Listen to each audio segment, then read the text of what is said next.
5 prénoms pour filles que je n'ai jamais lus dans une romance. En premier, on commence avec Elora. Elora, c'est doux, c'est imprévisible. On n'a encore jamais vu ce prénom, je crois, dans les romances. C'est un prénom qu'on peut potentiellement trouver dans la vraie vie, donc pourquoi pas le mettre dans une romance. On voit bien déjà une fille qui a du répondant, qui sait mettre un peu de tact. Et si elle a un petit caractère qui pique un peu, ça peut être vraiment super sympa. En deuxième, on a Naimé. Elle, je le vois plutôt dans une fantaisie. Déjà, c'est sûr que ce personnage va cacher un passé. Elle va avoir un passé qui va être soit un petit peu dur, soit un passé plein de secrets. Et elle, je la vois bien déjà surmonter des épreuves, avoir des défis un peu difficiles, mais au vu de son prénom, je pense qu'elle va les surmonter sans problème. En 3, on a Lisanne. Lisanne, au premier abord, ça peut faire un peu froid, mais je pense que ça peut être un personnage qui a aussi sa carapace. On peut la surnommer aussi Lily, donc ça peut être super sympa. Ça, elle a déjà un petit surnom. Je la vois bien avec une petite sœur ou quelque chose comme ça. Elle a un peu le rôle du chef de famille et tout repose un peu sur ses épaules. Je pense que son défi, ça peut être, elle doit laisser un petit peu sa famille respirer, prendre ses propres décisions.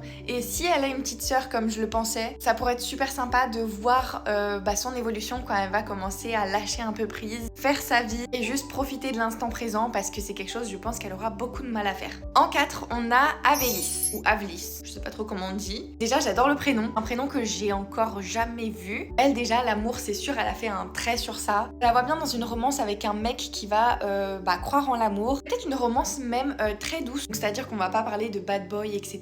Mais une romance où le personnage masculin va plutôt lui montrer que l'amour existe toujours. Elle peut surmonter ses traumas, que tout va bien se passer et surtout que l'amour n'est pas si loin que ça finalement. Et en dernier, on a Maëlys. Ça, c'est un prénom qui est plutôt très réel, mais c'est un prénom qui, dans la réalité, n'est pas si utilisé que ça. Et je trouve quand même qu'il est très beau, donc dans une romance, je trouve qu'il peut très bien passer. On peut aussi la surnommer Lily Maë, un peu comme moi, mais dans une romance, je sais pas trop si ça va passer. Je la vois bien, elle, plutôt petite sœur d'une fratrie, un peu tout vécu, tout subi en silence. Son but, au contraire, ça va être un peu de surmonter tout ça, de s'affirmer et de prendre sa place dans sa famille et dans sa vie aussi. De pas laisser les autres lui marcher dessus. Elle, au contraire, pourquoi pas la mettre avec un bad boy, je sais pas. N'hésitez pas à le dire en commentaire. N'hésitez pas aussi à me dire ce que vous pensez des prénoms, parce que moi, j'aurais fait un petit peu leur histoire, mais ça se trouve, vous avez une histoire complètement différente. Et ce serait sympa de le voir tous ensemble en commentaire. N'hésitez pas aussi à mettre partie 2 si vous voulez une partie 2 des prénoms. Ou alors n'hésitez pas à commenter garçon pour que je fasse une partie 2 pour les mecs.